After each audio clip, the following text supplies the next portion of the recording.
iOS 26.3 guys, bagong version. So nakapag-update na po tayo. Ito po yung latest to 3D 127. So dito po sa pinakababa guys, meron silang latest features.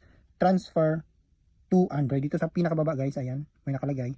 So titesting natin kung gumagana yung transfer tools built-in ni iPhone. So dito as of now, meron po tayong mga Android. So meron tayong, ayan, Redmi, Samsung, Vivo, at Tecno, at meron pa tayong Oppo.